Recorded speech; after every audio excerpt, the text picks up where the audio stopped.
rehearse for that for Before they come. yeah, before 8 or more hours just for one scene. Okay. And so far, how many auditors will be coming? We're expecting it to be a full house Mhm. since the Dolby Theatre do have 260 capacity, Okay. so around 240.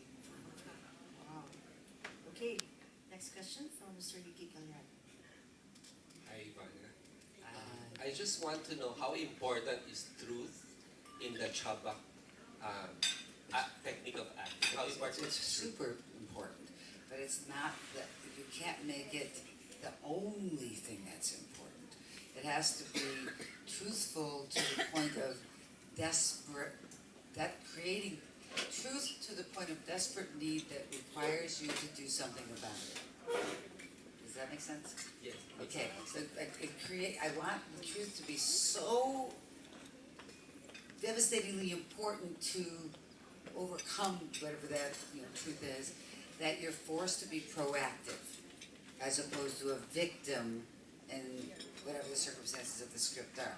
So the truth being so hyper stakes, so hyper important that it creates surprising behavior in the actor that becomes really cool and like mannered in a way that's surprising, like life is. My follow-up to that, how would you guide an actor or an actress who has remained in the closet as far as their personal sexual orientation is concerned? How can you guide them as an acting coach and master teacher in presenting the truth to their characters? Let's say they are so in love with the opposite sex, but in reality they are so closeted. How do you guide them to to act without the audience noticing that they are just acting? Um, you haven't read the book, right? Okay, yeah. There's a chapter on how to do that. It's called substitution, but it's like there's a whole chapter on how to do that. So it's like there's a process of making that work and creating a truthfulness, but it's a chapter that's like 30 pages, so I can't. There's not a one-liner for that. We just know that there is a solution for that, a necessary solution, because a lot of things that you're going to have to be truthful about aren't your truths. How you duplicate them as your truths is a process, and it's part of the skill set that I'm going to be teaching people. And how important is the script to an actor? Because the reason why I'm asking that is because some of the independent filmmakers today are practicing what they call improvisation, and they do not have a working script on the set. So it all So many depends on. people are doing that now. But So you still have to have the truth of your objective, what you want. You have the truth of like the base of whatever the improv is based on. Because they'll give you enough information so you know their backstory, their love story, what their needs are, what their insecurities are, what their neuroses are. They'll give you that, and then you have to put substance to it, about personalizations, creating need, that's the character's need that's based in your own personal need, and then letting the words fly out of your face that would be your words. But improvisation, so you use the same technique. It doesn't change that. Script is, I happen to believe in script because there's someone who sat there and wrote it and rewrote it so that there was a definition, beginning, middle, and end, and a defined like arc. The problem with improvisation to me is that actors sometimes will go off and be self-indulgent and make it all about them and not about the story being told. But still, there's been most comedy films that come out of the States are like, I'd say 50% improvisation. There are comedy people who know how to improv, and they're coming from the characters that they are renowned for playing and who they are as people. So it's just like it's an easy transition to go from script to improv script back and forth. But it's just you use the same technique. To me, just as someone who works with writers and directors, I just think it's good to go with something that someone's given it more thought than just their own character. my last question is, you seem to be a very calm calm person and serene person.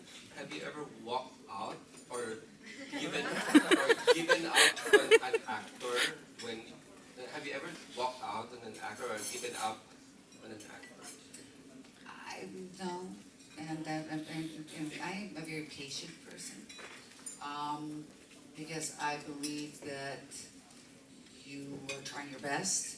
The only time I lose patience is when people aren't putting out their best foot. If they're not trying, then this is what I say to them, if you're not gonna try, why should I put all the effort in? You know, so if you put a lot of effort into it and you're still not hitting it, we'll have a conversation about it, and I'll keep working you and giving you exercise and doing different things that help you break through that. But I have a great patience. And why? I don't have very much patience at home. My husband will tell you that. I'm a lot out of control, and he'll tell you that, as will my child. But I love what I do. I love teaching acting, because I think it's more than teaching acting. I think it's teaching empowerment of your capacity as a human being and as an artist. And that feeds me the patience to continue to get through whatever gets thrown at me. So that's the calm and serene, because we're talking about acting, we're talking about what I love, but I love doing this. But in terms of my regular life kind of thing, I'm really got the actor soul inside of me. I lose control real fast at home. Look at Skype, my husband. I go, she does. I think I yelled at him the other day, like so hard that I had lost my voice. I mean, it's not good. Thank you. Thank you. Next question from Ms. Maridol. Ms. Ivana, you were saying that your job is very educational and you learn along the way. What did you learn from Filipino actors and the Filipinos in general? Okay, well, you keep trying to delineate, and I'm saying we're all part of one big human family. So I can't say that this is something specific I learned from the Philippine actors, because I don't see them as different than being from any other part of the world. To me, I take the boundaries out. There are no boundaries. I don't put boundaries in my world. The only boundary is language. That's it. And you know what? I'm really good through translation. You know, so it's like I've learned how to like bond with whoever's translating with me, so they're picking up not a pure translation, they're picking up on my heart translation. So I'm really still like communicating with these actors, even if there's a language barrier. So I've learned how to not even put that as a barrier. So I don't want to say that this is what they taught me, because then I'd be delineating and doing exactly what I say I don't do. I take boundaries out of the equation in all things. If someone tells you this is how you're supposed to do something, I say, how do we don't do it that way? How do we cross the line? How do we rules are meant to be broken in the arts. Boundaries are meant to be, you know, like when you were a little kid, they told you always color within the lines. But how much better is your art if you go, don't color within the lines, you know? So that's your job, is to be courageous enough to say, you know what, I don't care what people think. I'm going to do what I need to do. And oftentimes, coloring within the lines is going to keep you contained and imprisoned by other people's rules, not your own. Nobody likes prison. Prison's never good for anything. In any form, whether it's metaphoric prison or whether it's real prison, it's never good. So why imprison yourself? By keeping yourself in boundaries. So I don't want to delineate the Filipino actors from other people. They're joy to me. They're joy. I learned, and I'm going to learn. I can't wait to figure out what I'm going to learn tomorrow and the next day. Because there's going to be definite things I'm going to learn. Okay, thank you for that. Next question from Steve Jim. Hi, Miss Ivana. Who do you think among the Filipino actors that you've worked with have the potential or even small potential to be in Hollywood? I think they all have the potential essential to be in Hollywood. It's up to them to have the guts to go and do it. It takes courage. A big pond, you know. But there's people who, like, you just have to have the courage to do it and know that you're gonna have to live small for a while. Just a follow-up. You said a while ago that you're taking out the boundaries when you're facing with any actors from any part of the globe. I try to take boundaries away from Yeah. all aspects of life. Yeah, No I know. boundaries. Yeah, but of course the nuances of the Filipino actors and the foreign actors are different. How do you deal with that? What? The nuances. Nuances. Oh, the cultural. But no, but everybody has different nuances.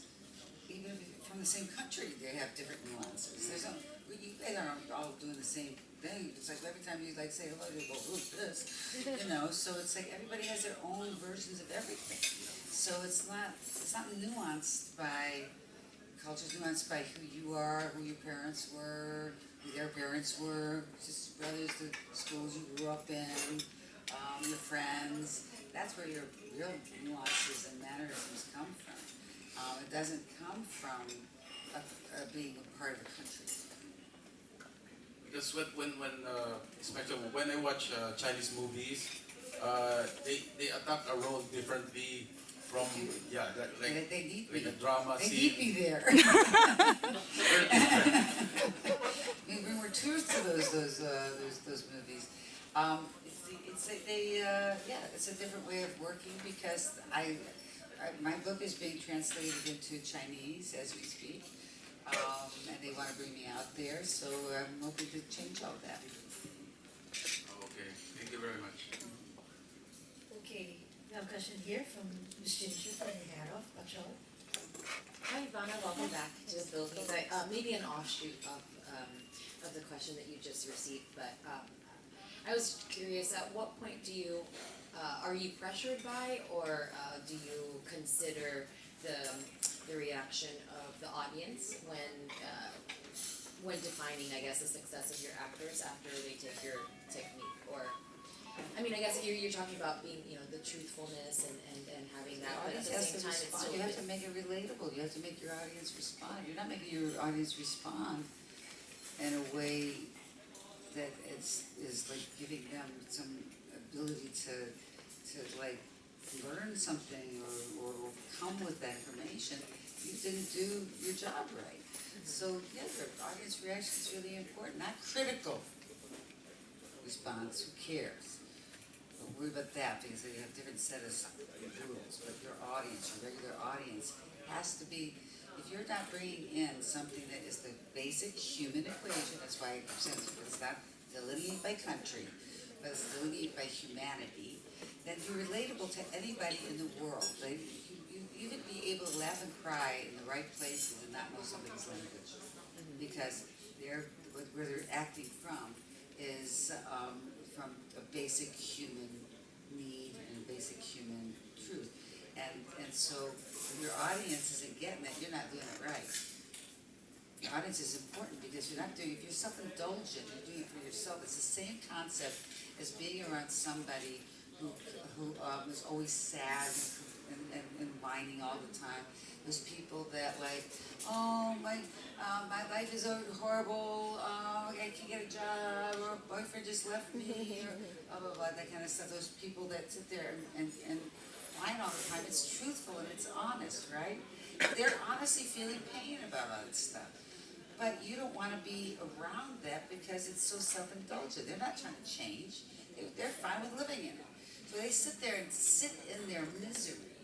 Now, we don't like being around those people, right? It's annoying. So if we don't like being around them for free, why would we pay to see them? Why would we hire them? Yeah. We want to be around those people for free. So yes, your audience is very important because we're doing it for them. We're not doing it for yourself. If you are doing it for yourself, then you're one of those people. I guess at what point would you sell out to please the audience in a film, in a You don't know what series? the audience is going to think or not think. You can't. There's no way to sell out because you don't have the information to sell out from. You don't know what they want, and but all you can do is be honest to the human equation, want it really bad, so we're watching someone be an emotional hero, and your audience will be affected. But if you try to second guess anybody or anything, you will be wrong. You can't second guess. Because, whatever you think the other person wants, like going after this guy, what do you want? You're trying to second guess what he wants from somebody, from a woman, and you're gonna guess wrong. I actually have a funny story about that. It's a long one, but I remember like back in the day before I was married, I went out with this guy, and I thought all guys want girls that don't want to have a relationship. They don't want a commitment. The boyfriend before that didn't want a commitment. So I said to this guy, like my third, fourth date in, he said, "What do you think about commitment?" And I said, "Oh no, I'm free as a bird. I'm just like one of those free spirit. I don't want a commitment." And thinking that's what he wanted to hear. I'm second guessing him. Of course, he wanted a relationship. He dumped me and got married a month later to somebody else. And I wanted a relationship, so I was trying to please him. And in that dinner that we were having, we were outside dinner.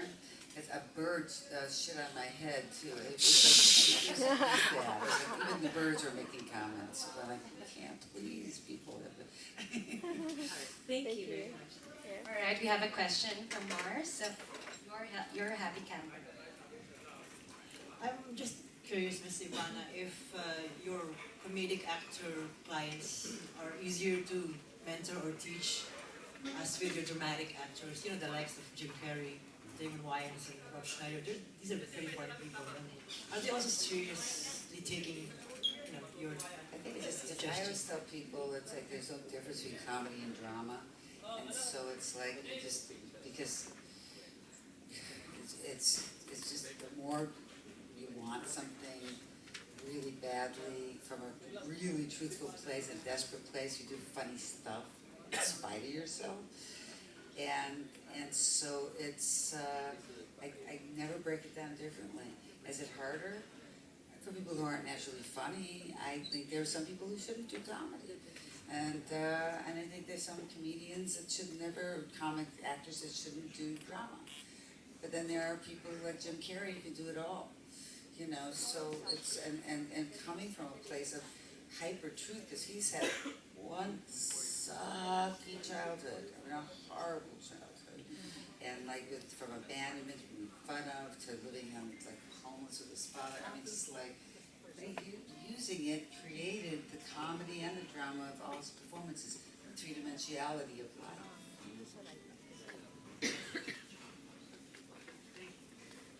Okay, I think we're done to our last two questions. Go All ahead. right. I think we're done, but we have last two questions. One last two, please. We have Albert here. Hello, Ivana. Welcome to the Philippines. Why did you develop such technique? Was it because you saw something that's unnatural in a movie that you think you could How did I develop? develop this technique? It was survival. It was just first the thought process of how to get through my own childhood stuff, because I was self-destructing a lot. With a lot of the things I was doing, and I said, like, I gotta take the same painful information and do something else with it. And it just made sense because I was an actor first, start putting it in my work. I started, like, actors always help each other out when they're working. That's just what we do. And so I would give them notes that would have been applied the way I was looking at a script. And then people started paying me money to break it down, and I just started going like, I kind of like this teaching stuff better than acting, like by a lot. I used to be on set acting, and the time would go so slow. And then I'd be teaching, and it goes so fast, and I realized I really like this a lot better. I like being the nurturing force behind the camera or on stage than I do like being the person on stage. So it really honestly came from personal survival. Will a good movie lead to an acting commendation, or acting alone should be enough for you to get an acting commendation? Because sometimes I think an acting is only recognized, an actor's acting is only recognized when it's a good movie. Yes. And sometimes that is the case, because it's just not seen, because people aren't seeing that movie, but happened with maybe it wasn't a movie. It happens all the time, but it doesn't happen as often as it should. But one of the stories about Judith Light on a Tony is the first Tony she won, everybody was nominated. She was the only one that won, but the play was not, everything was nominated. The second play that she won, it was critically panned. People hated it. The critics hated it. It only lasted, I think, for a couple of weeks. It was not on boards for very long. Nobody else got nominated or even perceived as being good enough. She got glowing reviews, but so they said, but basically, this is a sucky play, and she won the Tony. So it happens. It's just harder because less people are going to see it. But I call it being how good a performance must be, but you're not even in the loop. You're not even in the loop because your movie's not even considered good, but you got a nomination. Ryan Gosling got a nomination for Half Nelson in the movie. Nobody saw that movie. He got a nomination, $50,000 movie. But it just, he took chances, he went for it, and he was recognized. And last is, what's your criteria for a good delivery? If you're going to critic, what are the things that you're looking for to say that it's a good acting or it's the best acting at that point?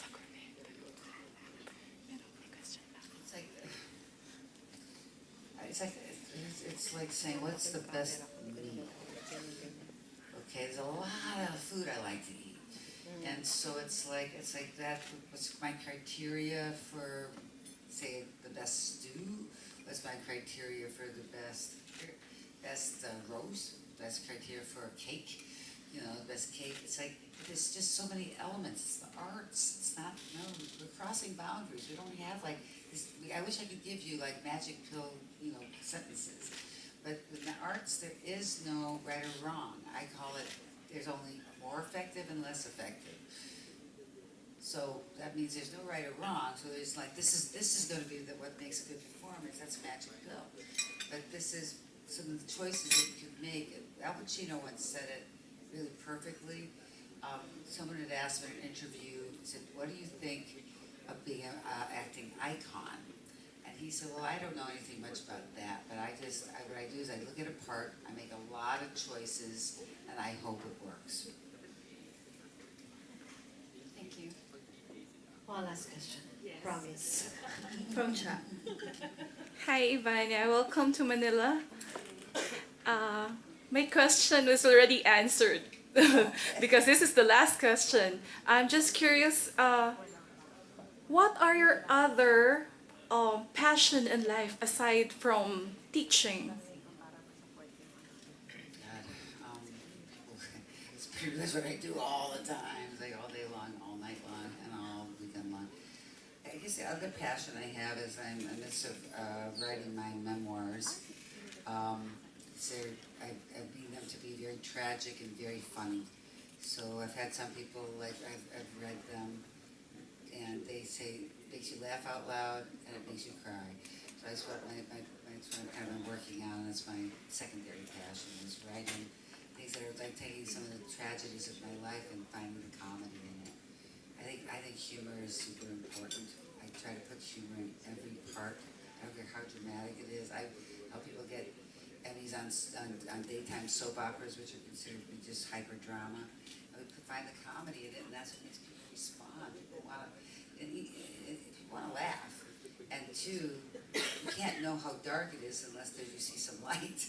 You know, so it's like, I just think humor is super important, and that's my kind of secondary passion is writing this book, because I'm having a lot of fun doing it. Okay, and then how do you upgrade your master classes? Do I update them? Upgrade. Oh, upgrade. Yeah, because it's a series of master classes, right? You mean in my LA class? Yeah. Okay, it's not a series of math. It's an introductory class, then that's an advanced class, and then you get chosen to move into the master class if you're ready. So when you're ready and you understand the technique, you get moved into my class. How is it judged by your skills? It's not judged by time, it's judged by skills. So if you seem to get it in 2 weeks, you'll be in my class, and it's happened many a time. It also happened with people who never got there because their skills weren't good enough. But it's like anything to get to a master level, you have to prove yourself. Okay, Direct Ryan, I'd just like to know, can anybody just buy tickets and just join the event tomorrow and on Sunday? Yeah. We post it over social media and over the network. Yeah, the only, yeah, yeah. Secret time, you know? It can't be just anybody, it's people doing it. Yeah, there's a requirement lang that there's no media, there's no press, and of course, my hands are tied for the GMA actors, of course, for the competing network, of course, that they can't allow them to be there. Well, the reason why we don't allow press is because this is a time when we're all revealing secrets. They need to feel safe. And this is all over the world. It's like, I'll sometimes do like a seminar or something, and anybody can come, and I'll teach an emotional diary and things like that. Things that they could learn that would be fun for anybody to learn. But once we start opening up the door to your secret place, I want you to feel safe. I want you to have it's a very safe environment to be able to be open, and I want to feel safe in being open, you know? And I want all of us, like, as one big family of, like, knowing that we have this, like, bubble that we've created. And I've done this with some pretty big groups. It's like the last Italian group had almost 300 people there. And it was a bubble. There's major stars that were in that group, that were participants. And nobody's ever spoken a word to the press about that because it becomes our secret private place. So if you're pressed, you're beholden to tell what you've heard. And so it's not fair to them, and not fair to the process that I've created. Okay, thank you very much for that clarification. Because I'm planning to buy a ticket and observe tomorrow. No, I just can't unless you came in without feeling anything. Even if we sign a waiver? I don't know if we can sign a piece of paper or something saying we can't, disclose anything. And I think that is part of the reason why you want to come, no? You want to hear this stuff? I mean, you would use some of that stuff, that's the problem. How could you not? You're a journal, you're in the journalist business, so say so-and-so star said blah, blah, blah. about There's their always a mother or waiver. something. Huh? Waiver. Waiver. What if they sign a waiver? Sign a waiver. That's enough. I mean, it's up to you, but the point is that they'd have to sign something so that, because I want people to feel safe in that. And I also, no audio, no nothing can happen. I would allow, say, sign a waiver. Because you'll have a lot of fun, because it's really, you'll open up a lot of your stuff too. Because I have people do exercises that help you understand what your stuff is. But it's like, it's kind of a fun experience to like to be open and know that you're being creative with it. But it's, you've got to sign a waiver, some version of such, and I don't have that. Or if you could create that or something. So, Okay. therefore, all participants could not bring their phones or cameras. They're not allowed to bring any gadgets. They can't use during the time. Yeah, that's it. If we see someone doing that, they'll be kicked out. Okay. Their phone, we'll take their phone and delete it, so it's like, or whatever device they bring in. And we have certain people that are gonna be allowed, they're part of, this organization, be allowed to take pictures, but no videos, so it will only be photographs, and that's it. And that, so we can control that. But yeah, if that happens, you will be gone or will be deleted, and that's that, no money back, no. But then we gotta do that. It's pretty cool about being nice about something. It's just about being a nice person, and I think it's like, bottom line, I want to feel the best about people, that people want to do that, but so far I've been doing these workshops around the world, and very famous people who are in there, and nobody's yet, I don't want you guys to be the first. I have to say there is a delineation of boundaries, and that's the Filipinos talk too much. I doubt, because I think that this is such everybody I've met